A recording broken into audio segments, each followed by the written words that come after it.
Ceci est un livre audio autogénéré par Google. Collection internationale. Collection internationale, dirigée par Denis Rolland, Joël Chassin, Françoise Dekowski et Marie-Hélène Touzalin. Cette collection a pour vocation de présenter les études les plus récentes sur les institutions, les politiques publiques et les forces politiques et culturelles à l'œuvre aujourd'hui. Au croisement des disciplines juridiques, des sciences politiques, des relations internationales, de l'histoire et de l'anthropologie, elle se propose, dans une perspective pluridisciplinaire, d'éclairer les enjeux de la scène mondiale et européenne. Dernière parution. Jean-Michel Lacombe, Le business de la démocratisation et la technique du coup d'État, 2022. Hervé Baudu, Les routes maritimes arctiques, 2022. Boris Kossoy, L'éphémère et l'éternel dans l'image photographique, 2022. Catherine Durandin, Cécile Folschweiller, Irina Geridan Dir, 1918. Nation et révolution.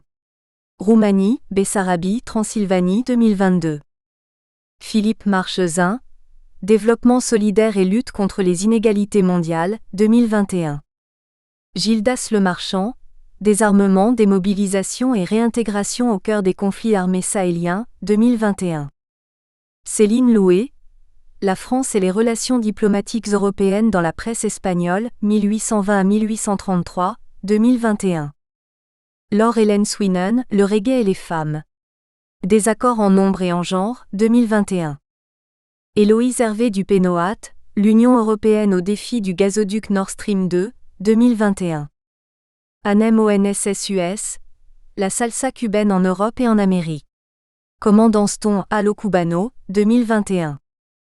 Sergio Molina Garcia, Une clé pour l'Europe, Le débat agricole franco-espagnol et l'adhésion de l'Espagne à la CEE, 1975 à 1982, 2021. Axel Jama, Naissance et fonctionnement de la police au Somaliland. Ethnographie d'un commissariat de police urbain, 2021. Syriac ESSEBA, Dir, Dynamique des relations internationales contemporaines. Mélanges offerts au professeur Jean Koufane Mankene, 2021. Charlotte Meyer, La protection internationale des journalistes en mission professionnelle périlleuse. Enquête sur un défi impossible, 2021. Véronique Benéi, Maria Emilia Tijoux Dir, Racisme corps attente. Figure de la migration en contexte contemporain, 2021. Jérémy Denieule, Géopolitique de Cuba. Ouverture, représentation et sécurité alimentaire de l'île, 2021. Alizé Vaste, La patrimonialisation des données personnelles, 2021. Edward Valency, Stratégie nucléaire de la Chine. Armes et doctrine. Pour aveugler les tigres, 2021. Dédicace. À la mémoire de Christian Auer. Préface d'Agnès Alexandre Collier. Professeur de civilisation britannique à l'Université de Bourgogne-Franche-Comté. Margaret Thatcher est de ces personnalités politiques que nous adorons détester, avait dit le romancier Ian McEwan. Il n'y a rien de plus vrai que cette déclaration d'amour-haine envers l'une des figures les plus clivantes de l'après-guerre. Pour certains, elle est non seulement l'artisan de la croissance et de la prospérité retrouvée, via la dérégulation et la désindustrialisation du pays, après des années de crise et d'inflation galopante, mais aussi un symbole de réussite accessible à tous. Mais même pour ses partisans au Parti conservateur, l'héritage thatchérien reste un fardeau embarrassant. L'envers du décor est en effet moins flatteur. À son décès en avril 2013, des hordes de Britanniques se pressaient dans les rues pour célébrer l'événement et scandaient en chœur « The witch is dead », la sorcière est morte. Au Royaume-Uni comme en France, Thatcher a été une source d'inspiration inépuisable pour les artistes de tous bords, mais surtout ceux qui ont vu en elle l'antéchrist, le symbole inattendu de l'injustice sociale et de l'inhumanité. Inattendue car elle contredit les stéréotypes de douceur et de compassion communément, mais caricaturalement associés à la féminité.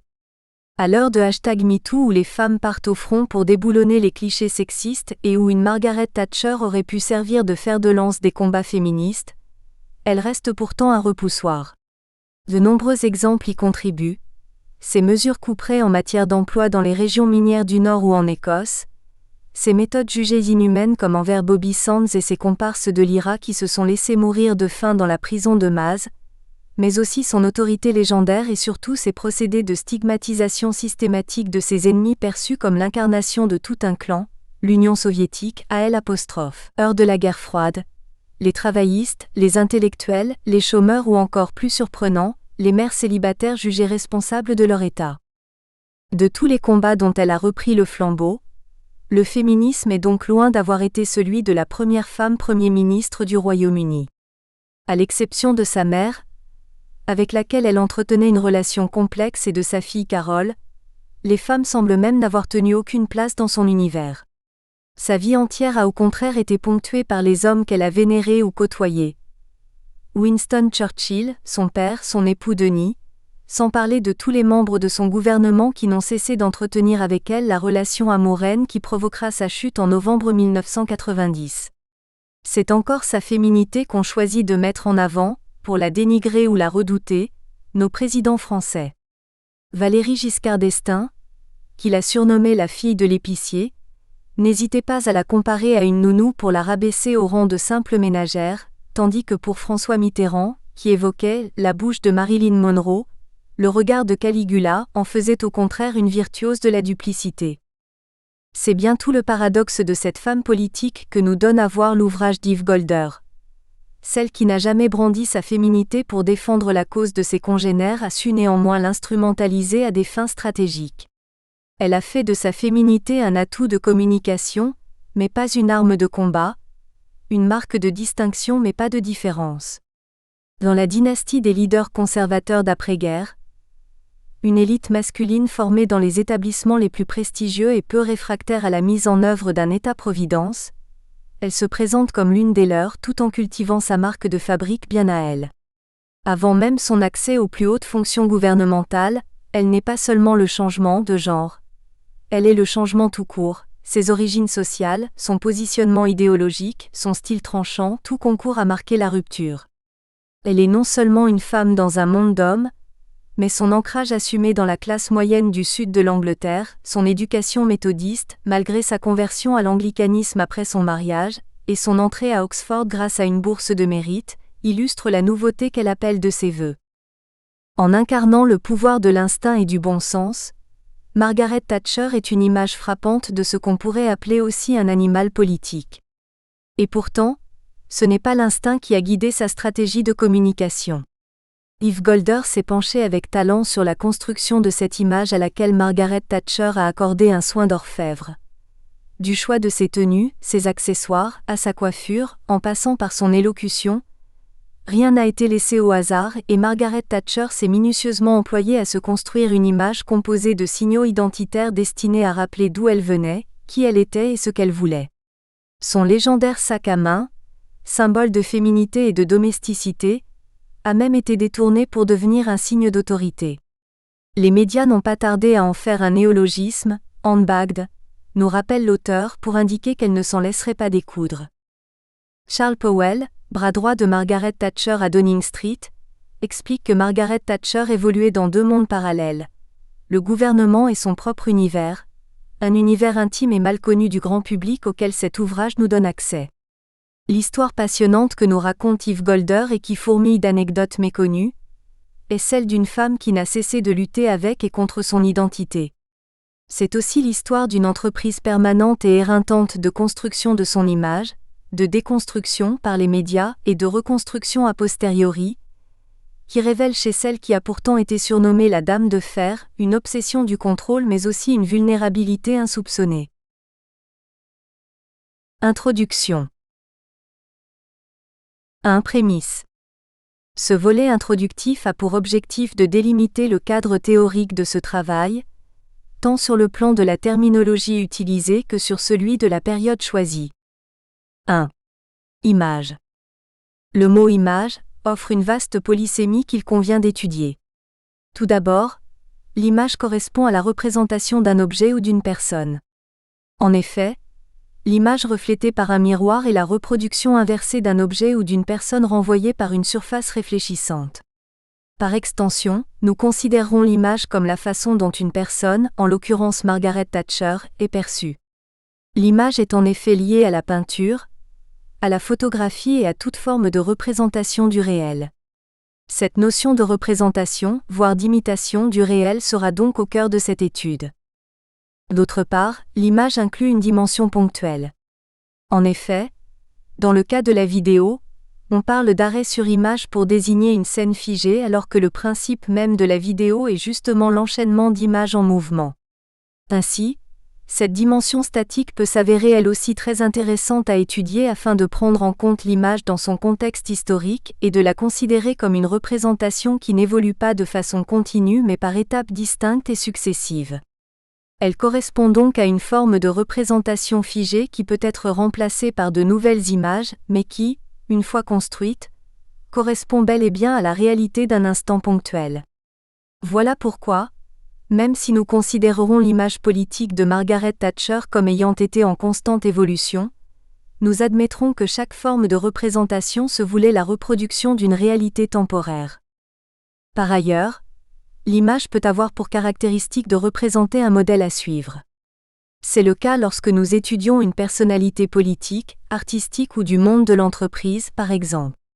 Cela date d'il y a bien longtemps, car dans l'Antiquité romaine déjà, il était fait mention de droit à l'image pour désigner le droit accordé aux nobles, puis aux plébéiens, d'exposer dans leur atrium les bustes de leurs ancêtres ayant exercé une forme de magistrature. En outre, les bustes et statues des empereurs romains étaient codifiés pour transmettre un portrait officiel et unique envoyé dans tous les bâtiments publics. Pour remonter plus loin dans le temps, dans l'Égypte antique, les pharaons étaient privés de leurs caractéristiques physiques personnelles pour être représentés par des portraits stéréotypés suivant les différentes dynasties. Cette idée de représentation d'un modèle à suivre exposé à la vue de tous semble donc intemporelle. Dans la plupart des cas, l'image fait également référence à la surface des choses et non à leur essence profonde. Elle ne semble pas pouvoir révéler l'intégralité d'une chose. De plus, il faut tenir compte des éléments volontairement mis en avant dans le cas d'une image construite. Cette idée d'un arbitraire inhérent et d'une impossible impartialité est intrinsèquement liée à celle de la subjectivité. Enfin, en médecine, on parle d'image mentale et de persistance rétinienne pour désigner une représentation mentale mémorisée ou imaginée, la capacité de l'œil et du cerveau à superposer une image aux images que l'on est en train de voir. L'image mentale permet à l'être humain de mieux appréhender l'environnement qui l'entoure. C'est autour de ce concept d'image mentale que s'articule ce que Platon intitula l'allégorie de la caverne. L'allégorie permit à Platon d'expliquer le fonctionnement de la perception sensitive et de la création de représentations qui ne sont que les ombres de leur modèle et qui, de ce fait, ne leur correspondent pas exactement. Par la force des choses, l'homme ne peut en avoir qu'une perception imparfaite. Comme l'explique l'écrivain et essayiste Jean-Paul Gourevitch. Celui qui travaille sur ou avec des images fait immédiatement la différence entre l'image comme document et l'image comme représentation mentale, qui sont toutes deux des reconstructions et non des reproductions de la réalité. 2. Image politique. La cohabitation de ces deux termes invite bien entendu à s'interroger sur les liens qui les unissent. Ainsi, lorsqu'il étudie l'image politique, Jean-Paul Gourevitch propose de différencier deux types d'images très distincts. La première difficulté méthodologique est de déterminer les frontières et les rapports entre deux acceptions de l'image en politique. L'une qui s'attache à la conception, à la production, à la diffusion et aux effets des divers supports physiques de l'image, et l'autre qui est centrée sur la construction d'une représentation mentale, d'une image de marque comme celle d'un leader, d'une formation ou d'une idéologie qui ont leurs supporters, leurs détracteurs et leurs simples spectateurs. La définition retenue pour ce travail est celle de représentation mentale. L'autre type d'image, celle qui a une existence matérielle, n'étant considérée qu'en tant qu'outil au service de la représentation. Le statut du récepteur de l'image politique a grandement évolué à travers l'histoire. De récepteur passif à qui l'on pouvait inculquer un certain nombre d'idées, voire une idéologie, il est devenu récepteur actif car plus averti et possédant de plus solides connaissances en politique. Ainsi, Gourevitch propose l'utilisation d'expressions telles que persuasion politique, publicité politique, communication politique, ou encore de l'anglicisme marketing politique pour remplacer celle de propagande politique. À travers cette mutation du statut du récepteur, il y aurait eu une transition dans le type de langage utilisé qui se définirait par le passage du langage viril de la propagande politique, caractérisé par l'occupation du terrain et la conquête des esprits, au langage soft de la communication politique, caractérisé par la primauté de l'échange et la réussite de la transaction entre ses protagonistes. Ainsi, le langage se ferait moins ouvertement colonisateur des esprits, et sans doute plus insidieux dans sa conquête des mentalités. La frontière entre propagande et publicité est assez ténue dans la mesure où le terme « publicité » vint à remplacer progressivement celui de propagande, à la fin du XXe siècle et plus particulièrement au cours des années 1980. Cette décennie correspond à la période où les techniques publicitaires, liées au marketing politique, prirent le dessus sur celles de la propagande politique.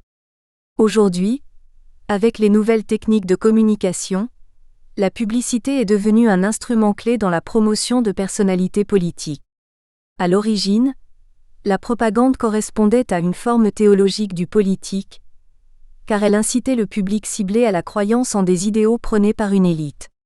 Par ailleurs, la propagande s'adressait à une masse d'individus plutôt qu'à des individus différenciés, et leur proposait une parole unique et présentée comme irréfutable.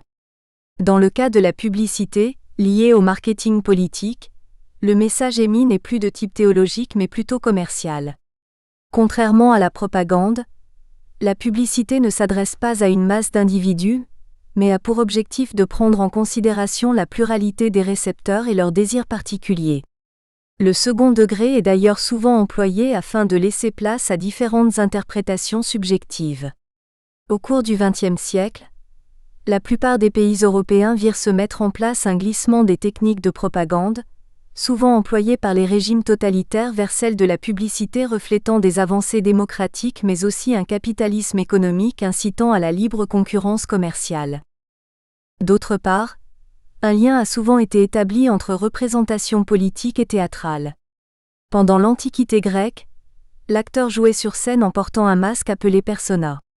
Plus tard, de l'arène politique à l'acteur politique, en passant par la scène politique, les métaphores théâtrales définissant le champ de la politique ont foisonné. Lorsque le domaine de l'image est invoqué, il y a donc une insistance sur l'aspect théâtral et parfois fictif de la politique. En effet, comme l'écrit Georges Ballandier, le grand acteur politique commande le réel par l'imaginaire. Ballandier va encore plus loin en affirmant que toute société est régie par un jeu théâtral politique. Derrière toutes les formes d'aménagement de la société et d'organisation des pouvoirs se trouve, toujours présente, gouvernante de l'arrière-scène, la théâtrocratie. Elle règle la vie quotidienne des hommes en collectivité. Elle est le régime permanent qui s'impose aux régimes politiques divers, révocables, successifs. L'image politique est par ailleurs censée symboliser les décisions politiques prises et leur donner du crédit. C'est là son rôle de soutien en faveur d'une ligne suivie ou d'une tendance particulière. Ainsi, l'image, lorsqu'elle est qualifiée de politique, peut être un moyen de représenter le peuple mais aussi de concourir à la promotion d'une personne ou d'un parti dans son ensemble. Il y a chez tout responsable politique, deux êtres différents, l'un appartenant à la sphère privée, l'autre tourné vers la sphère publique. L'être public correspond à un être artificiel, car créé de toutes pièces et remaniable au gré des circonstances, l'image politique ayant la particularité de constituer un instrument de manipulation.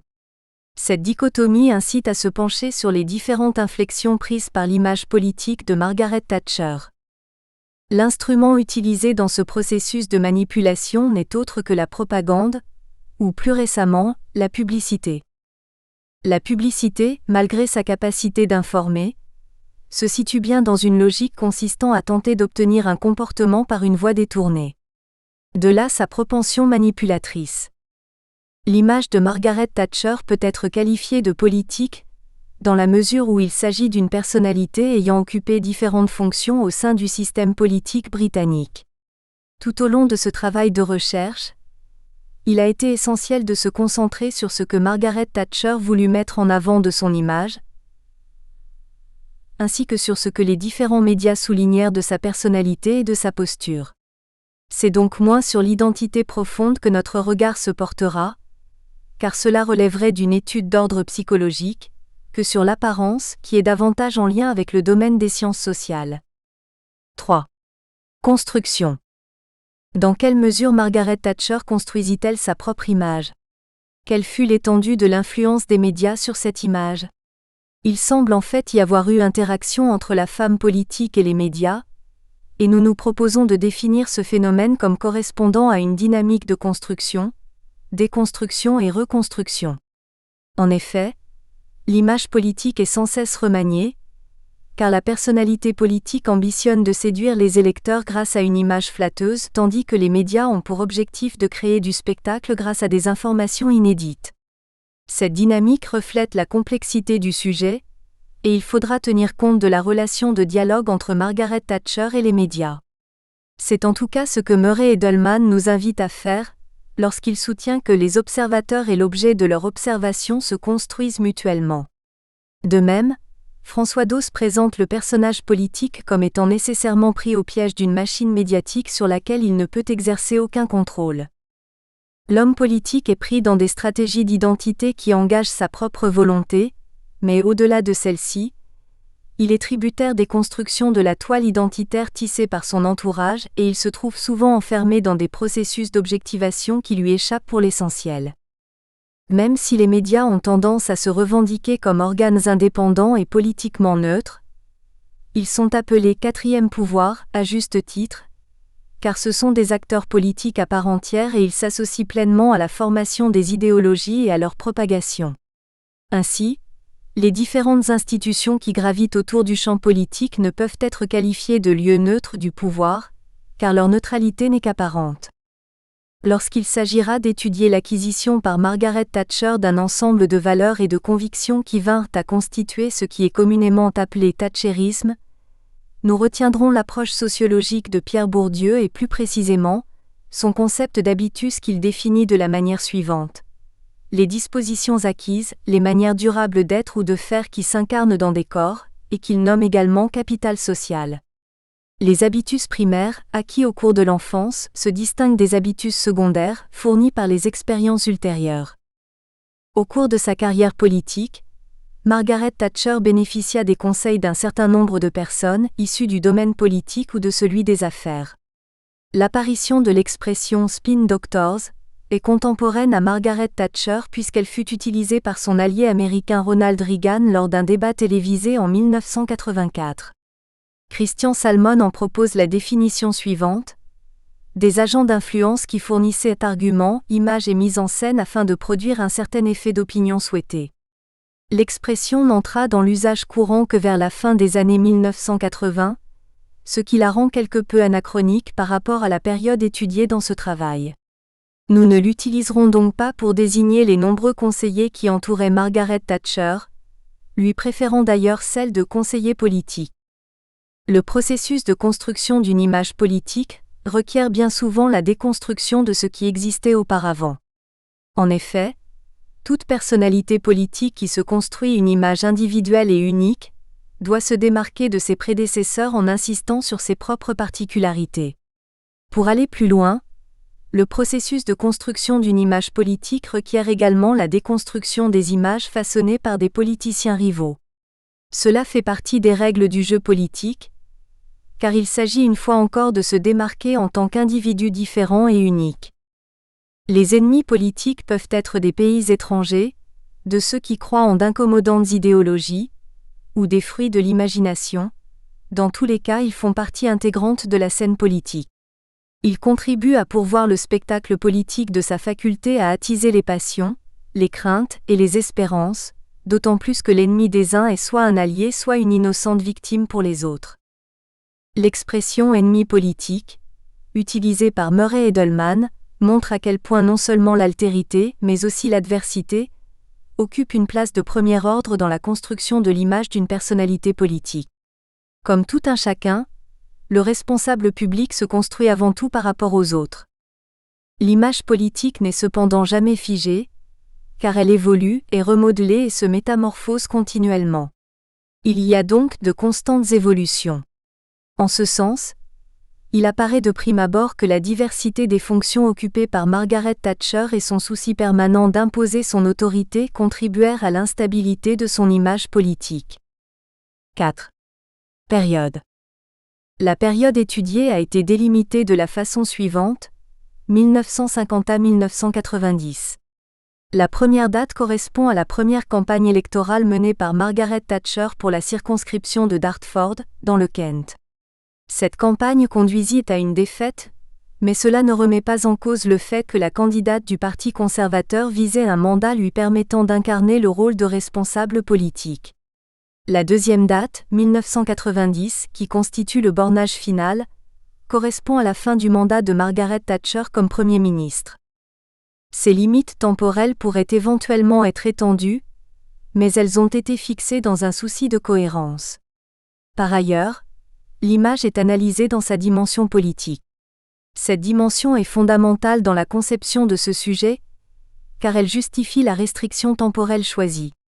En effet, il sera considéré que le rôle politique de Margaret Thatcher se limitait à la période pendant laquelle elle incarnait une forme de représentation de ses concitoyens.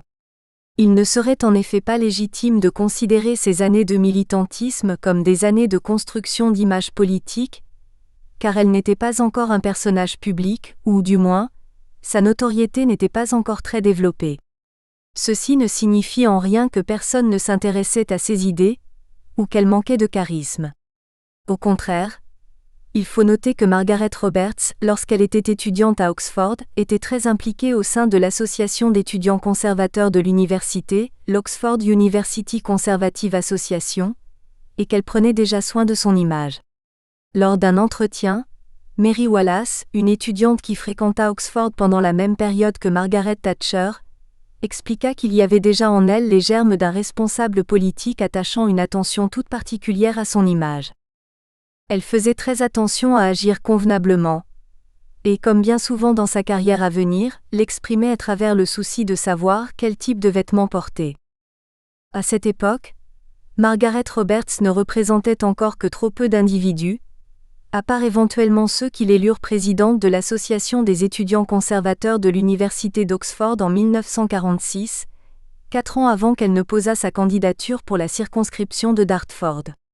Il va de soi que les réseaux auxquels elle participa et ceux qu'elle construisit à l'Université d'Oxford eurent une influence prépondérante sur sa carrière politique future. Le bornage temporel se limite au 22 novembre 1990, date à laquelle Margaret Thatcher quitta le pouvoir après avoir été désavouée par des membres de son propre parti. Après cette date, l'ancien Premier ministre n'occupa plus de fonction politique à proprement parler. Elle fut nommée baronne Thatcher de Kesteven dans le Lincolnshire en 1992, et put à ce titre siéger à la Chambre des Lords. Elle finit tout de même par se retirer de la vie publique en 2002 suite à la dégradation de son état de santé. Ainsi, cette limite temporelle paraît logique et justifiée dans la mesure où l'objet de ce travail est avant tout d'explorer la question de la représentation, et bien qu'elle ait pu conserver une forme d'influence sur la politique de son pays, Margaret Thatcher avait cessé de représenter officiellement le peuple britannique à compter de la fin de son dernier mandat de Premier ministre. Son image politique continua d'évoluer au-delà de l'année 1990, et même après son décès qui survint le 8 avril 2013. Voilà pourquoi il était nécessaire de choisir une limite temporelle. Il semblerait qu'une fois qu'une personne physique devient personnalité publique, l'image constituée demeure en constante évolution en fonction de la réception et des contextes sociopolitiques à venir. Ainsi, un homme politique tel Winston Churchill continue de fasciner les historiens car il est devenu un véritable mythe. 2. Angle d'approche et principaux questionnements. L'ensemble de ces définitions et de ces précisions quant à la terminologie et au bornage temporel permettent de dégager les grandes lignes de notre étude. Ainsi, l'objectif principal sera de démontrer en quoi Margaret Thatcher fut une personnalité ayant construit une image politique pour elle-même avant que cette dernière ne fût laissée aux mains des médias et autres canaux de diffusion d'images. Les 40 années que couvre cette étude laissent présager de nombreuses modifications de l'image politique. Il s'agit en fait d'une analyse des évolutions de cette image, par le biais d'un regard croisé entre les tentatives de l'ancien Premier ministre d'élaborer une représentation de personnages politiques suscitant l'adhésion des citoyens britanniques, et les multiples développements et inflexions de cette image proposée par ces canaux de diffusion, qu'il s'agisse des différents médias ou de l'entourage politique de Margaret Thatcher. Concernant les médias, il est utile de rappeler que dans les années 1980, les journaux et hebdomadaires britanniques pouvaient être classés en deux catégories, ceux de centre-gauche, généralement opposés à Margaret Thatcher, et ceux de droite, plutôt pro-thatchériens. Par ailleurs, les tabloïds étaient généralement, mais pas unanimement, en faveur du Premier ministre tandis que la presse dite de qualité était plutôt opposée au thatchérisme. L'interaction qui eut lieu entre la femme politique et les commentateurs de l'époque permettra de postuler le fait qu'une dynamique diachronique de construction, déconstruction et reconstruction de l'image politique était à l'œuvre. L'image était donc en constante évolution, et son processus de construction ne pouvait jamais être considéré comme abouti. Ce travail a pour objectif de démontrer que l'image politique de Margaret Thatcher était en perpétuelle évolution, et d'analyser ses multiples inflexions à différentes étapes de la période étudiée. Ainsi, il tentera d'apporter des réponses aux questionnements suivants. Dans quelle mesure Margaret Thatcher construisait et reconstruisait-elle continuellement son image politique de 1950 à 1990 pour toujours mieux s'adapter aux attentes de ses concitoyens et ou imposer sa propre légitimité? Quel rôle jouèrent la médiatisation, la réception et la perception dans ce processus? Le processus de construction initiale eut lieu pendant la période où la jeune Margaret Roberts n'avait pas encore commencé à s'investir dans le domaine de la politique. Lors de ses premières candidatures aux élections législatives pour les circonscriptions de Dartford et de Finchley, elle présenta à ses concitoyens une image politique toute faite, héritée de son passé et de ses expériences antérieures. Les canaux de diffusion d'images s'empressèrent de mettre l'accent sur les caractéristiques les plus percutantes ou intrigantes de cette jeune femme politique néophyte. Ces premières représentations médiatiques incitèrent Margaret Roberts à se constituer de nouvelles formes de présentation d'elle-même, afin d'obtenir un soutien médiatique efficace et pérenne. Ainsi, l'image politique de celle qui devint chef du Parti conservateur en 1975 et Premier ministre en 1979 ne cessa d'évoluer et d'adopter des facettes bien spécifiques. Nous postulerons d'ailleurs que ces constants remaniements de l'image politique contribuèrent très nettement non seulement aux succès électoraux de Margaret Thatcher, mais aussi à l'importance de son positionnement sur les scènes politiques britanniques et internationales. Ce dialogue entre Margaret Thatcher et les canaux de diffusion de son image fut à la fois une forme d'affrontement et de partenariat, car selon les circonstances, certains médias et personnalités politiques s'opposèrent à la femme politique ou lui apportèrent un soutien de premier ordre. Afin de respecter une logique à la fois thématique et chronologique, le plan développé a pour ambition de proposer une étude prenant pour point de départ les aspects les moins flexibles de l'image politique, pour finir avec ceux qui furent les plus malléables. Ce plan permettra de mettre en évidence l'influence de la femme politique sur sa propre image ainsi que celle, moins flagrante, de la médiatisation, de la réception et de la perception sur cette même image. Dans un premier chapitre, l'étude portera sur l'identité et la prédéfinition de la personnalité.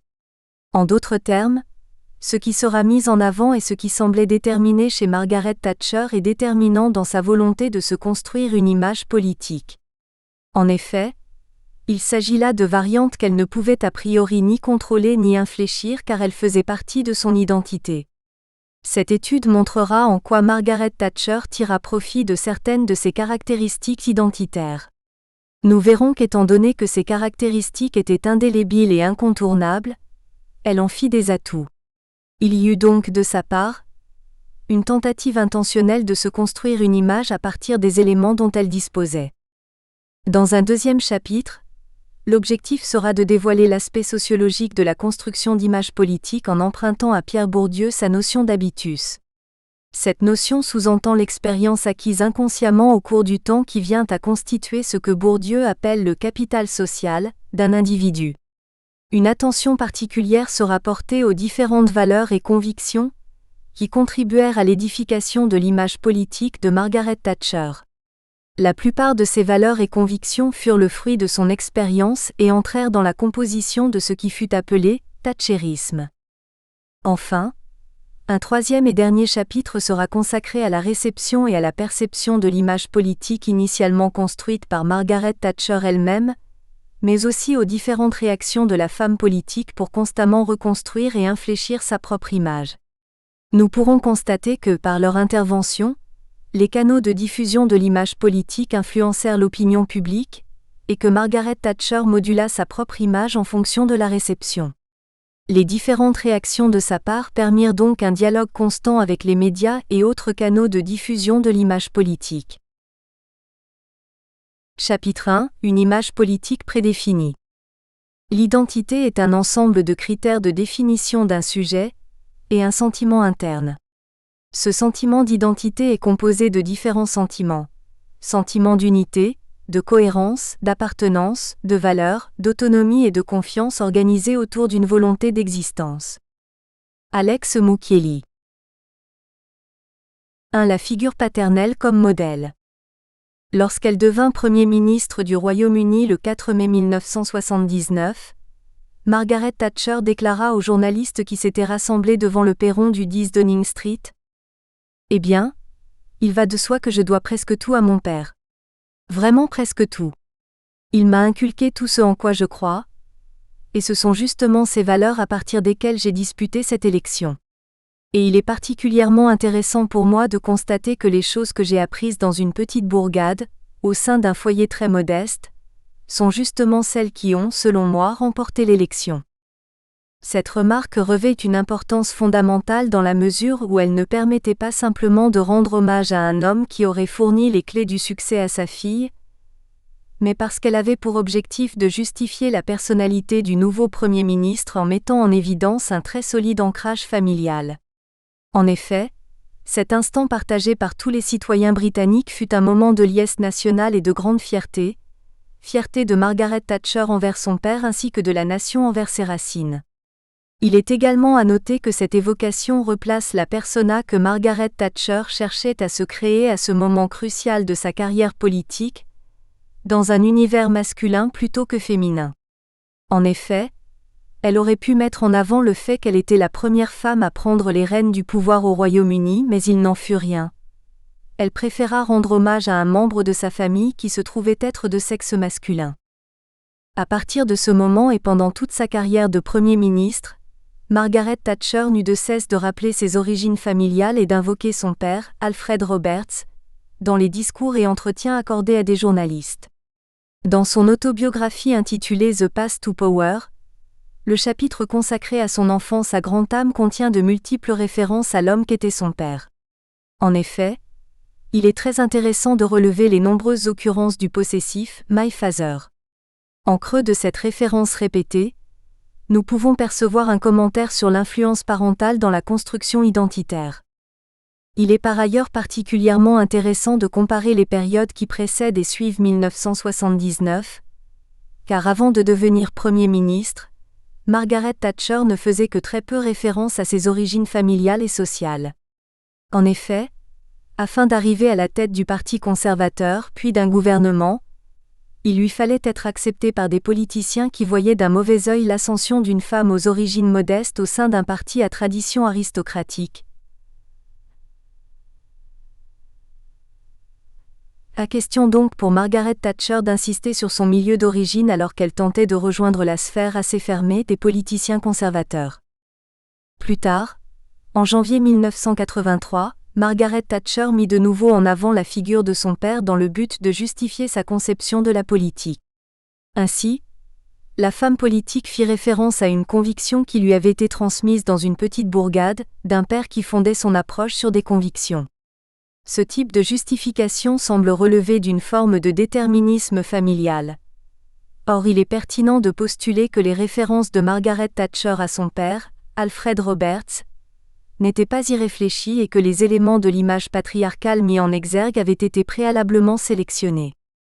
Il y avait d'ailleurs pléthore d'éléments à mentionner au sujet d'Alfred Roberts. En effet, comme nous le rappelle Eliza Philby, C'était un homme qui exerçait une influence dans la sphère privée tout comme dans la sphère publique puisqu'il était à la fois commerçant, prédicateur laïque et conseiller municipal. Il est en outre tout à fait intéressant d'observer que la place occupée par le père de Margaret Thatcher dans ses prises de parole l'était au détriment de celle de sa mère. La plupart de ses biographes s'accordent d'ailleurs à dire que Margaret Thatcher ne vouait aucune forme d'admiration à sa mère.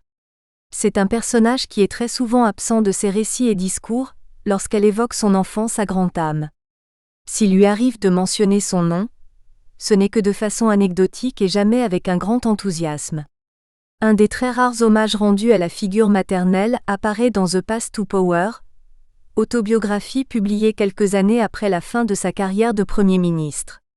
Il s'agit d'un court passage où Margaret Thatcher évoque les succès de sa mère dans ses occupations domestiques. Elle avait été un ancrage des plus solides, qui permettait de préserver la stabilité familiale. Elle gérait le foyer, venait faire tourner la boutique lorsque cela s'avérait nécessaire, soutenait mon père dans sa carrière publique et en tant qu'épouse de mère, accomplissait une importante charge de travail bénévole pour l'Église, faisait preuve de nombreux talents manuels domestiques tels la confection de vêtements, et personne ne l'avait jamais entendu se plaindre. Un peu plus loin, Margaret Thatcher ajoute à cette description le fait que sa mère avait exercé une influence sur elle dans le sens où elle lui avait appris l'organisation et la capacité à mener sa vie quotidienne sur plusieurs fronts. Ceci peut paraître assez flatteur, mais n'égale en rien l'admiration vouée à Alfred Roberts par sa fille. À part dans cet extrait, somme toute assez bref, Béatrice Roberts brille par son absence à tel point qu'un membre du Parti travailliste, Leo Apps, écrivit un ouvrage essayant d'expliquer le fait que les politiques menées par Margaret Thatcher étaient à la fois la conséquence d'un manque d'amour maternel et d'une envie de relever les défis imposés par son père, mais ce point de vue ne saurait entrer dans le cadre de ce travail. D'ailleurs, la critique psychanalytique a presque unanimement condamné cet ouvrage car il offrirait une analyse incomplète et peu rigoureuse. Néanmoins, l'absence de Béatrice Roberts dans les témoignages de Margaret Thatcher a fait couler beaucoup d'encre parmi les biographes et historiens. À ce sujet, Simon Jenkins explique même qu'une autre femme du foyer aurait eu une influence bien plus conséquente sur la jeune Margaret.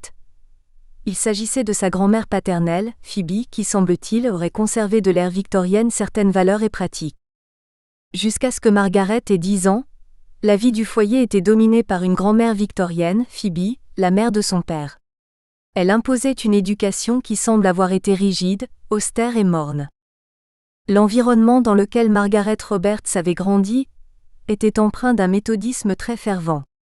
Non seulement sa grand-mère mais aussi son père s'appliquaient à faire respecter les préceptes de ce courant religieux. Par ailleurs, il faut noter qu'Alfred Roberts avait occupé les fonctions de maire de la ville de Grantham et de prédicateur de l'église méthodiste. Ainsi, il apporta à la jeune Margaret une éducation fondée sur le respect de la foi, mais aussi sur le sens du devoir politique. Il semblerait donc que la femme politique ait suivi les traces de son père, et ce dans différents domaines. Dans sa biographie, Charles Moore nous invite à comparer les sermons d'Alfred Roberts avec la pensée politique plus tardive de Margaret Thatcher. Ainsi, il aurait par exemple dit « La facilité n'est pas promise aux fidèles servants de la croix » ou « Dieu ne tolère pas de cœur faible chez ses représentants ». Ces phrases font penser de façon proleptique à la conception que Margaret Thatcher avait de la société. Selon Alfred Roberts, il s'agissait avant tout de lutter contre le collectivisme et de promouvoir la responsabilité personnelle. Par ailleurs, il semblerait qu'Alfred Roberts ait enseigné des techniques d'élocution et des façons efficaces de délivrer un message, qu'il soit d'ordre religieux ou politique, à sa fille alors qu'elle était encore jeune, ait quelque chose à dire. Dis-le avec autant de clarté que possible. C'est l'unique secret du talent. Voilà suffisamment de raisons pour expliquer l'admiration que la jeune fille portait à son père, et la marque que ce dernier a pu laisser sur elle ainsi que sur ses futures prises de position en politique. Bon nombre de biographes ont néanmoins souligné les limites de cette admiration vouée à la figure paternelle, et ont dénoncé l'utilisation de ce personnage quasi mythique à des fins électoralistes. Dans quelle mesure Margaret Thatcher aurait-elle construit un récit de son enfance, pour s'attirer la sympathie des citoyens britanniques et donc de potentiels électeurs? En matière de politique, Nous pouvons mentionner des exemples concrets qui illustrent les différences entre Alfred Roberts comme maire de Grantham et sa fille qui finit par occuper le poste de Premier ministre du pays. Notons tout d'abord le fait qu'Alfred Roberts était en faveur d'une administration locale forte, tandis que Margaret Thatcher fut plutôt pour une plus importante centralisation du pouvoir, du moins dans une seconde moitié de sa carrière politique, lorsqu'elle en vint à occuper les fonctions de Premier ministre. Margaret Thatcher semble donc s'être départie de certaines idées mises en avant et véhiculées par son père, alors qu'elle accéda aux fonctions de Premier ministre. Enfin, un autre aspect par rapport auquel Margaret Thatcher semble s'être éloignée de son père fut l'éducation qu'elle donna à ses enfants. Cet élément de comparaison peut paraître anecdotique de prime abord, mais il s'avère en fait très intéressant à observer car celle qu'on finit par appeler dame de fer en politique n'était pas aussi stricte que son père en matière d'éducation. Ses enfants, Mark et Carol, auraient à ce propos été choyés par leur mère en dépit de ses nombreuses absences. L'insistance de Margaret Thatcher sur les valeurs de son père et sur la transmission de ces dernières qui lui aurait permis de se constituer un raisonnement et des idées politiques paraît vraisemblable, mais en partie seulement car, comme cela vient d'être démontré, il existe des inadéquations entre le modèle proposé par Alfred Roberts et les orientations et décisions prises par sa fille. Choisir comme exemple à suivre son propre père revêt un sens particulier, celui de s'identifier à un être de sexe masculin et donc symboliquement associé à une forme de pouvoir. Aux yeux de Margaret Thatcher, la figure du père n'était pas seulement celle d'un être masculin parmi d'autres, mais c'était par-dessus tout celle d'une personne susceptible de lui inculquer et de lui transmettre les fondements de sa personnalité. Voilà en quoi cette stratégie semble lui avoir permis de s'élever au rang des hommes qui l'entouraient, et notamment de ses prédécesseurs en politique. L'objectif était sans doute de faire oublier qu'elle était une femme. 2. Influence de prédécesseurs masculins. Dans son ouvrage intitulé Statcraft, publié en 2002 et traitant principalement de géopolitique, Margaret Thatcher fait plusieurs fois référence à une de ses figures tutélaires, l'ancien Premier ministre Winston Churchill. Par ailleurs, dans une autre de ses autobiographies, The Downing Street Years, elle met en avant le personnage Churchill comme modèle ou figure quasi iconique, personnage incontournable de la politique britannique depuis la Seconde Guerre mondiale.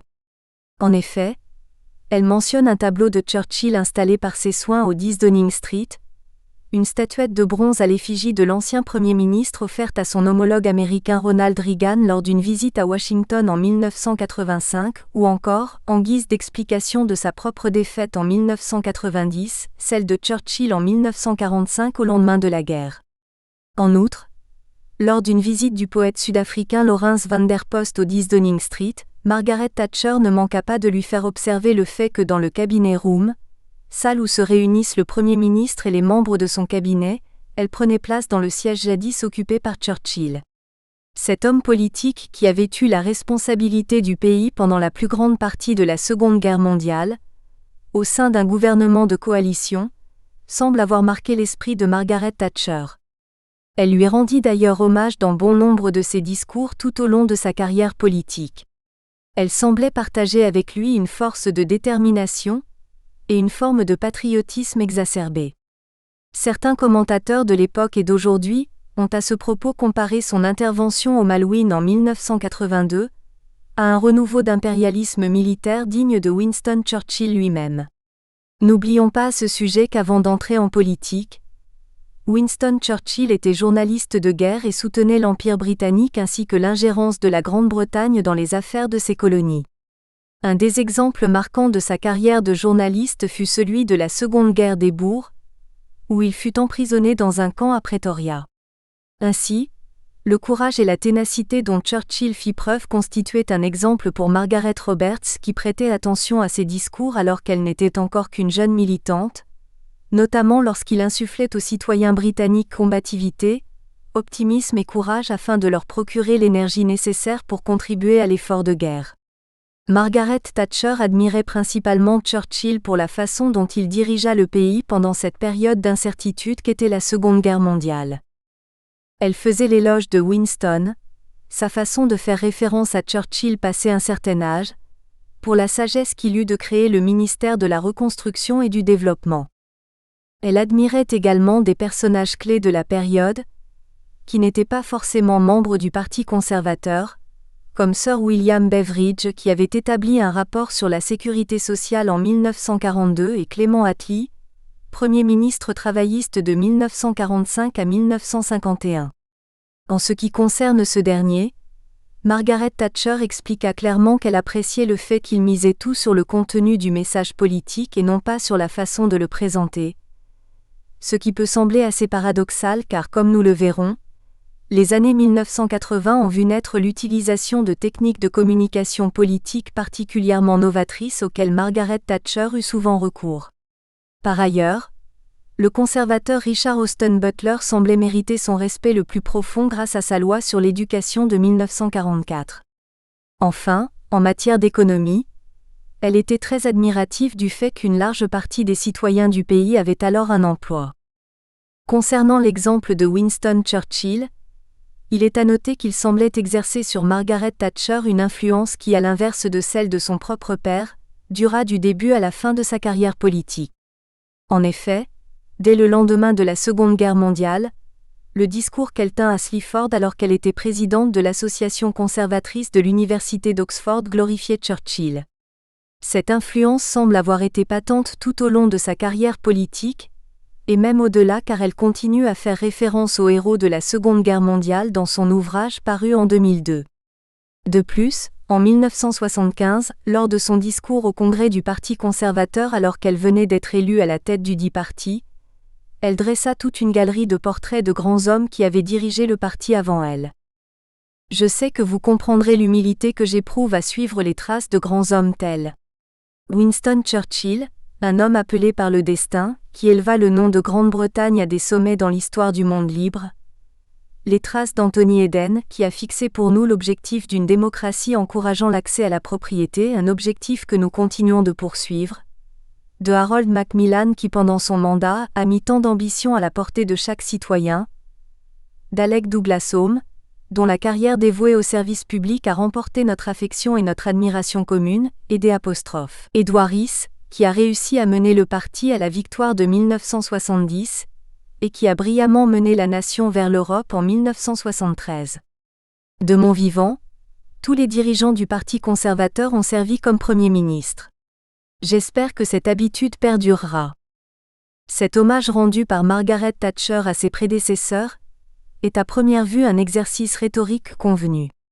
Pourtant, il semble également avoir constitué pour Margaret Thatcher l'occasion de s'inscrire elle-même dans cette lignée, ce qui lui apporterait la légitimité nécessaire pour un jour devenir Premier ministre à son tour. Elle dévoile d'ailleurs ses intentions sans ambiguïté à la fin de cette citation. Ainsi, cela lui permet également de mettre temporairement au second plan la spécificité de son appartenance au sexe féminin et de rejoindre un club privé qu'elle convoitait tant, celui des hommes politiques britanniques. En outre, il est possible de trouver dans d'autres biographies des références à d'autres hommes politiques qui l'avaient précédé comme Enoch Powell dont elle avait fait la connaissance dans les années 1940. Il semble donc que le fait de mentionner des prédécesseurs de sexe masculin ait été une stratégie régulièrement utilisée par Margaret Thatcher, afin de s'intégrer à une caste traditionnellement masculine. Personne ne pourrait évidemment lui reprocher de ne pas citer d'autres femmes Premier ministre au Royaume-Uni, puisqu'elle fut la première à parvenir à ces fonctions. Cela dit, il semblait essentiel de relever cette obstination qu'elle avait à rendre hommage à ses prédécesseurs tout en se comparant indirectement à eux. Comme cela a été précisé plus haut, ce besoin d'intégration était pour Margaret Thatcher absolument fondamental en raison de deux particularités qui sont souvent associées dans les biographies publiées à son sujet. Le fait qu'elle était une femme et ses origines sociales modestes. Interrogeons-nous à présent sur la pertinence du lien établi entre ces deux caractéristiques. 3. Genre et origine sociale. Comme ne manque pas de le rappeler bon nombre de ses biographes, rien ne prédestinait Margaret Thatcher à gravir les échelons du pouvoir jusqu'au poste de Premier ministre. En l'occurrence, le simple fait qu'elle était avant tout considérée comme une femme semble avoir constitué un obstacle majeur à son ascension. Pourtant, notons d'emblée que la question du genre, c'est-à-dire la façon dont le sexe féminin est envisagé, est presque constamment associée à celle des origines sociales, comme s'il y avait eu une concordance entre ces deux caractéristiques. Voilà pourquoi Gillian Shephard, femme politique britannique et biographe de Margaret Thatcher, qualifie cette dernière d'outsider, personne complètement étrangère au monde politique et à son mode de fonctionnement. Par ailleurs, Gillian Shephard explique que Margaret Thatcher n'avait pas les caractéristiques sociales d'un futur Premier ministre car elle provenait d'une petite bourgade assez prolétaire même si la famille Roberts elle-même n'appartenait pas à la classe ouvrière, avec un père de famille impliqué en politique, propriétaire de son propre commerce et qui employait une bonne avant la guerre, des enfants qui suivaient des leçons de piano, scolarisés dans l'école privée et donc payantes de grande âme. Si nous comparons le milieu duquel provenait Margaret Thatcher à celui d'autres ministres et premiers ministres britanniques de l'époque, il reste une différence notoire. Les Roberts ne faisaient pas partie des citoyens les plus aisés du Royaume-Uni et ne pouvaient par ailleurs se prévaloir d'aucun titre aristocratique. Ils n'appartenaient de fait pas à l'élite du pays. Pourtant, il est à noter que les prédécesseurs de Margaret Thatcher ne provenaient pas tous des classes sociales les plus élevées. À titre d'exemple, Edward Heath, Premier ministre conservateur de 1970 à 1974, était le fils d'un charpentier et d'une bonne, né à Broadstairs dans le Kent. En revanche, ce qui différencie Margaret Thatcher d'Edward Heath c'est précisément l'attitude qu'ils ont respectivement adoptée face à leurs origines sociales. En effet, Heath semble avoir fait en sorte d'intégrer le Parti conservateur tel qu'il était constitué en se confondant aux classes les plus élevées de la société britannique de l'époque, tandis que Margaret Thatcher tenta de mettre un terme à la tradition aristocratique du parti. Elle a donc particulièrement insisté sur ses origines sociales plus modestes que la plupart des conservateurs de cette période. Ainsi, Margaret Thatcher a mis en relief ses origines et les a instrumentalisées tandis que Heath s'était avéré bien plus discret à ce sujet. L'instrumentalisation de l'enfance à grande âme semble avoir permis de justifier les politiques menées par la suite, et la dimension morale de ce qui fut plus tard nommé thatchérisme. Ceci se manifeste particulièrement dans cet entretien radiophonique, réalisé en 1975. L'ensemble de mes idées sur la vie, sur la responsabilité personnelle, sur le patriotisme, sur l'autodiscipline, sur le respect de l'ordre et de la loi, ont toutes été formées au sein d'une petite ville des Midlands, et j'ai toujours été très reconnaissante d'avoir grandi dans une communauté relativement petite de sorte qu'il était vraiment possible de ressentir ce qu'une communauté pouvait être. Ainsi, les valeurs acquises théoriquement se transcrivaient plus concrètement en décisions politiques. Cecil Parkinson, membre du cabinet sous Margaret Thatcher, expliqua d'ailleurs lors d'un entretien avec Eliza Philby en 2011 que toutes les politiques menées par Margaret Thatcher trouvaient leur origine à Grantham. Tout remonte à Grantham. Grantham était l'essence du thatchérisme. Pour Margaret Thatcher, il y avait une certaine fierté à tirer de ses origines. Nous étions extrêmement fiers de notre ville, nous connaissions son histoire et ses traditions, nous étions heureux de faire partie de sa vie. En outre, elle ne s'est jamais plainte d'avoir des origines sociales inférieures à celles de son entourage professionnel.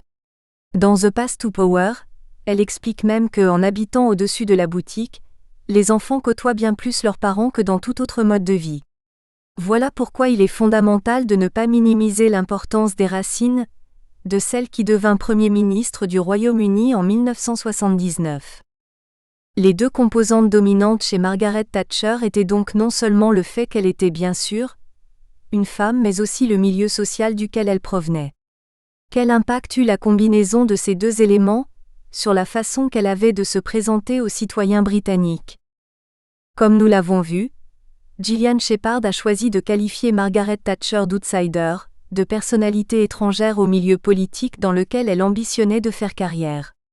Dans sa biographie, Hugo Young emploie le même terme lorsqu'il évoque les spécificités de Thatcher lorsqu'elle entama son ascension au sein de la politique britannique. La femme qui devint chef du Parti conservateur en février 1975 se démarquait de ses prédécesseurs par d'autres attributs que son appartenance au genre féminin. Le fait d'être une femme était déterminant, mais son statut de personne extérieure au milieu politique l'était davantage. Et la combinaison de ces deux facettes de sa personnalité a largement contribué à définir le style qu'elle adopta ainsi que l'influence qu'elle acquit. Ainsi, Plutôt que de pâtir de ces handicaps que constituaient son sexe et ses origines sociales, Margaret Thatcher semble s'en être servie pour orienter ses choix politiques et pour les justifier. C'est là un processus assez récurrent chez elle. Cela dit, l'image générée par ces caractéristiques n'était pas toujours appréciée des personnalités politiques, notamment masculines et d'origine aristocratique, ainsi que des médias pour lesquels un tel outsider constituait un personnage énigmatique qu'il était facile de critiquer. Andrew Thompson fait remarquer qu'au début du premier mandat de Margaret Thatcher en tant que Premier ministre, les membres de son cabinet avaient pour usage de la qualifier de poissonnière, fishwife en anglais. Ce surnom fait écho à la façon quelque peu brutale dont cet outsider s'exprimait, mais aussi indubitablement à ses origines sociales modestes et populaires. Cette façon de désigner Margaret Thatcher était dépréciative voire humiliante, dans le sens où elle permettait de rappeler que le Premier ministre faisait partie du peuple, et même du bas peuple, et ne pouvait se prévaloir d'aucune légitimité sociale qui la placerait naturellement au-dessus de ceux qu'elle représentait. Rappelons au passage qu'à cette époque la perception des personnalités politiques était différente de celle que nous avons de nos jours. Valéry Giscard d'Estaing, président de la République française de 1974 à 1981, semble n'avoir eu que très peu d'estime pour Margaret Thatcher et n'avait de cesse de la critiquer de façon assez virulente. En effet, en privé, plutôt que de la nommer par son patronyme, il la surnommait fille d'épicier. Ce surnom vint à participer à la caricature de l'image que Margaret Thatcher donnait d'elle. Il est particulièrement intéressant dans le cadre de cette étude, car il met autant l'accent sur son appartenance au genre féminin que sur ses origines sociales modestes. Selon les conseillers médiatiques de Margaret Thatcher, l'image qu'elle projetait était souvent perçue comme trop conservatrice, trop anglaise et un peu trop classe moyenne.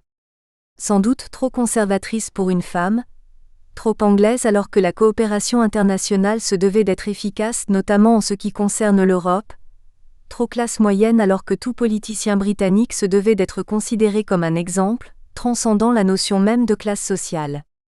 Cela dit, dans un article publié par le Daily Telegraph en 1977, Margaret Thatcher tenta de récuser le fait qu'elle représentait avant tout la classe moyenne du pays. Si les valeurs de la classe moyenne incluent l'encouragement d'une multiplicité de choix individuels, des récompenses pour le talent et le travail acharné, le maintien de solides barrières contre le pouvoir excessif de l'État et la foi en une très large répartition de la propriété privée aux individus, alors elles correspondent sans aucun doute à ce que j'essaie de défendre. Revendiquer des valeurs généralement associées à une classe sociale spécifique tout en essayant de les rendre universelles, voilà une stratégie très fréquemment utilisée par Margaret Thatcher pour affirmer ses idées et justifier ses décisions politiques. Aussi rappelle-t-elle, dans The Path to Power, que la notion de classe sociale n'avait pas fait partie de son éducation à grand âme et qu'on ne lui avait jamais inculqué quelque idée de conflit ou de lutte des classes que ce soit. 4. Premier combat. Lorsque Margaret Thatcher intégra la Chambre des communes en octobre 1959, comme députée pour la circonscription de Finchley, il n'y avait pour l'entourer que 12 autres femmes affiliées au Parti conservateur. C'est donc dans un contexte à dominante masculine que la jeune femme fit ses premiers pas en politique. Ce ne furent pas seulement son sexe et ses origines sociales qui entraînèrent une forme de scepticisme quant à la légitimité de Margaret Thatcher en politique, ce fut aussi le fait que sa formation n'avait pas été particulièrement pertinente et cohérente par rapport aux ambitions qu'elle cultivait dans ce domaine. Il lui fallut donc se battre pour se faire une place sur les bancs de Westminster. Le combat commença dès son inscription à Oxford en 1943. Pour une jeune fille issue du milieu social que nous venons de décrire, il était assez rare d'obtenir une place dans cette prestigieuse université, particulièrement à l'époque où la jeune femme proposa sa candidature. Intégrer Oxford fut donc une première réussite assez inattendue, car elle fut tout d'abord placée sur liste d'attente avant de se voir proposer une place suite à un désistement à Somerville College, l'un des premiers collèges fondés pour l'éducation des étudiantes avec LMH et St. Anne's en 1878. Après s'être inscrite à l'université pour poursuivre des études de chimie, Margaret Roberts ne se contenta pas d'être une étudiante modèle, très consciencieuse dans son apprentissage. elle commença à s'intéresser de près aux associations d'étudiants conservateurs de l'université. Elle ne réussit cependant pas à intégrer l'Oxford Union, car ce célèbre club organisateur de débats refusait l'accès aux jeunes femmes. Cela dit, l'étudiante ne tarda pas à trouver une solution alternative qui fut d'intégrer l'Oxford University Conservative Association, OUCA, autre association conservatrice plus ouverte d'esprit que la première. À la suite de son adhésion, Margaret Roberts se mit très rapidement à gravir les échelons et devint présidente de l'association en 1946. Elle fut d'ailleurs, à cette époque, la première femme à devenir présidente de cette association, et tissa un réseau dont elle continua de bénéficier des années plus tard grâce à la collaboration d'Edward Boyle ou de William Rees-Mogg par exemple.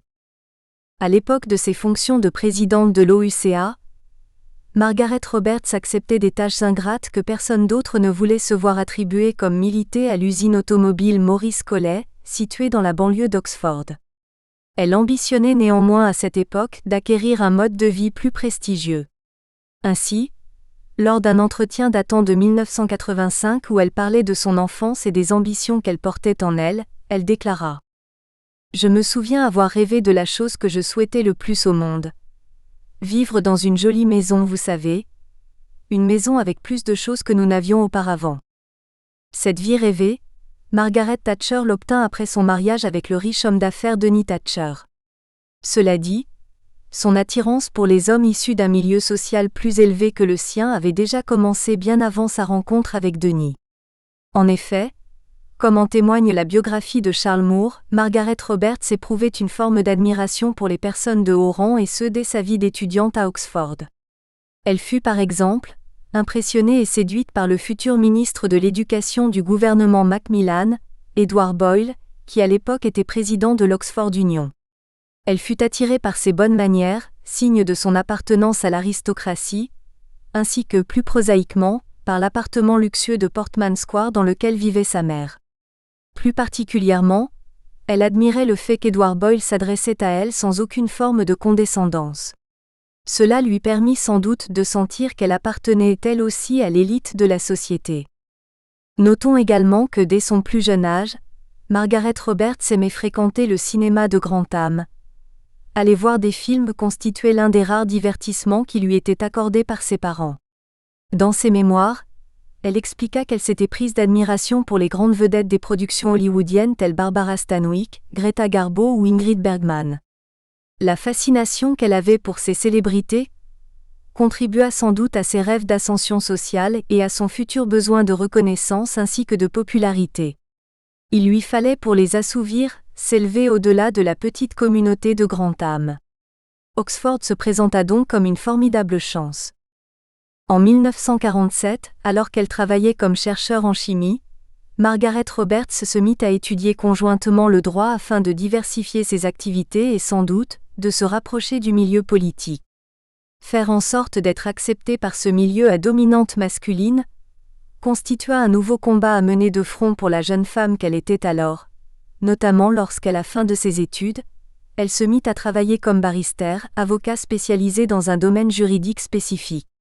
À titre d'exemple, pour montrer à quel point les métiers du droit étaient à cette époque difficilement accessibles aux femmes, il suffit de mentionner le fait que le formulaire de candidature de Lincoln's Inn, une des 4 Inns of Court de Londres où Margaret Roberts postula, ne disposait que du pronom masculin pour tous les candidats.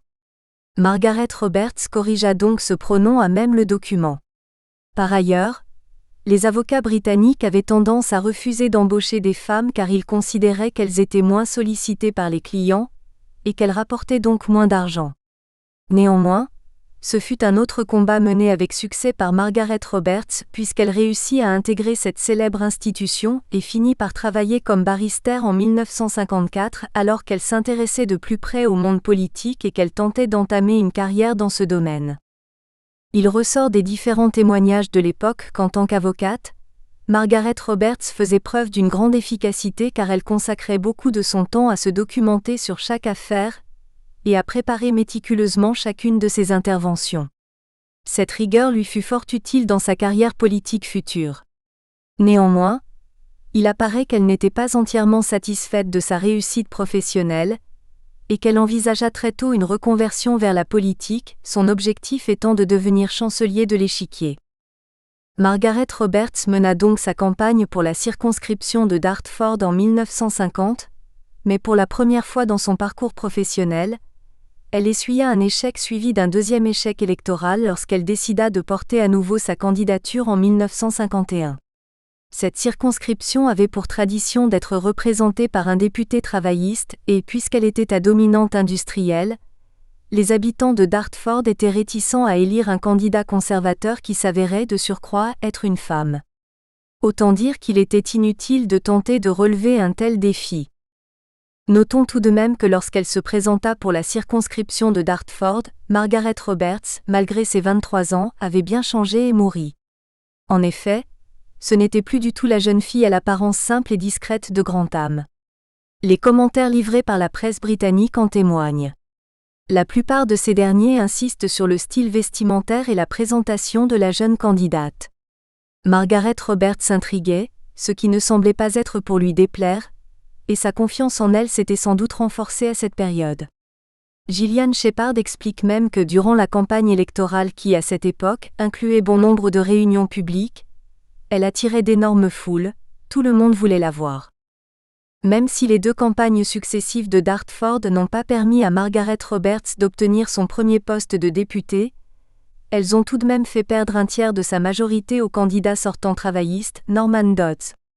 Par ailleurs, ce premier combat pour une circonscription attira les regards sur la jeune candidate. L'énergie qu'elle avait déployée pour tenter de remporter un siège perdu d'avance avait impressionné de nombreux membres du Parti conservateur de l'époque. Cette défaite peut donc être nuancée dans la mesure où Dartford peut être considéré comme un tremplin qui permit à la débutante de rebondir lors de sa prochaine tentative. Après ses défaites à Dartford, Margaret Roberts épousa en 1951 Denis Thatcher dont elle eut des jumeaux, Carol et Mark, nés en 1953. Elle se mit à travailler en tant qu'avocate en 1954, et aucune autre circonscription ne lui fut proposée avant 1959. Le mariage et le fait de devenir mère de famille eurent néanmoins un rôle prépondérant quant à l'image que Margaret Thatcher tentait de se façonner.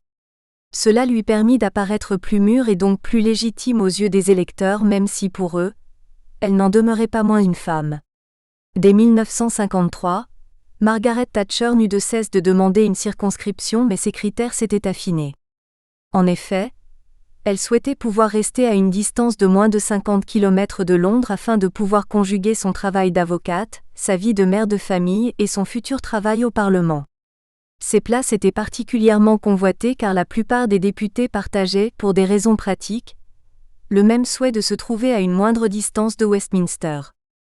Jusqu'en 1958, aucune des occasions qui se présentèrent ne fut proposée à Margaret Thatcher car les dirigeants du Parti conservateur voyaient d'un mauvais œil la candidature d'une mère de famille désertant son foyer pour assouvir ses ambitions professionnelles. Le conservateur John Crowther, député de la circonscription de Finchley dans la proche banlieue londonienne, décida de céder son poste en 1958. Il fut alors proposé à Margaret Thatcher. Cette circonscription était bien plus facile à remporter que celle de Dartford, car il s'agissait d'un fief du Parti conservateur. Une aubaine pour la nouvelle candidate qui se mit à préparer sa campagne pour les élections de 1959. Le fait d'être une femme fut une fois de plus un handicap, car le 14 juillet 1959, lors d'un discours prononcé devant l'exécutif de l'Union locale, Margaret Thatcher dut faire face à une série de questions portant sur sa capacité à concilier vie de famille et vie professionnelle ainsi que sur l'exemple donné par une mère de famille s'engageant en politique, question qui n'aurait bien évidemment pas été posée à un candidat de sexe masculin. Margaret Thatcher finit par remporter l'élection le 8 octobre 1959 contre ses adversaires Eric Dickens, travailliste, et Henry Spence, libéral. La nouvelle députée pour la circonscription de Finchley avait eu bien des difficultés à se faire élire à cause de son sexe mais ce fut à l'inverse grâce à son appartenance au sexe féminin qu'elle attira le regard des médias une fois en poste. Après son mariage avec Denis Thatcher en 1951, elle se convertit à l'anglicanisme. Les raisons de cette conversion restent obscures. En effet, il semblerait qu'elle voulut partager la confession de son mari, mais il est légitime de penser que cette religion permit à Margaret Thatcher à la fois de sembler plus proche de la majorité des citoyens britanniques et de s'assimiler à l'élite du pouvoir. En effet, rappelons que dans les années 1950, les conservateurs étaient associés à la tradition religieuse anglicane. D'autre part, lorsqu'elle donna naissance à ses jumeaux en 1953, la nouvelle mère de famille n'insista pas pour que ses enfants se plient au rite du culte anglican et elle ne leur apporta d'ailleurs pas une éducation ostensiblement religieuse. Voilà qui marque une très nette différence avec sa propre enfance, nourrie de pratiques religieuses méthodistes. Suite au succès de Finchley, Margaret Thatcher obtint son premier poste ministériel en 1961, comme chargée de mission au ministère des Pensions et de la Sécurité sociale. Elle enchaîna ensuite d'autres fonctions, à savoir celle de ministre de l'Éducation en 1970 où elle dut faire face à de nombreuses critiques de ses détracteurs, puis celle de porte-parole sur les questions environnementales et du Trésor en 1974 avant de remplacer Edward Heath pour devenir chef du Parti conservateur en 1975. Toute cette période fut marquée par une certaine instabilité, et par de nombreuses remises en question de ses capacités à mener à bien ses différentes missions. Elle fut par ailleurs l'objet de critiques virulentes mais fut également souvent admirée pour son travail, ce qui semble notamment avoir été dû au fait qu'elle était une femme. Lors de sa campagne pour devenir chef du Parti conservateur en 1975, elle s'entoura de conseillers en images qui s'attachèrent à changer son apparence afin de la rendre plus convaincante. En l'occurrence, elle dut travailler longuement sa voix et ses intonations afin de les masculiniser.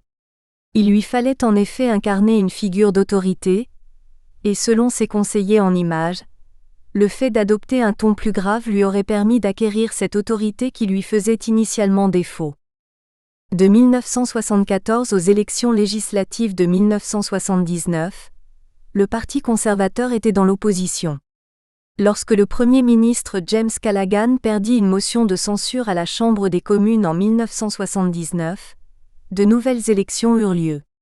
Ces élections opposèrent le Premier ministre travailliste sortant à la candidate conservatrice, Margaret Thatcher. À l'issue de ces élections, Margaret Thatcher obtint le poste de Premier ministre du Royaume-Uni et devint la première femme à diriger le pays. Le parcours de Margaret Thatcher jusqu'à son arrivée au sommet du pouvoir sortait de l'ordinaire dans la mesure où il avait été assez diversifié.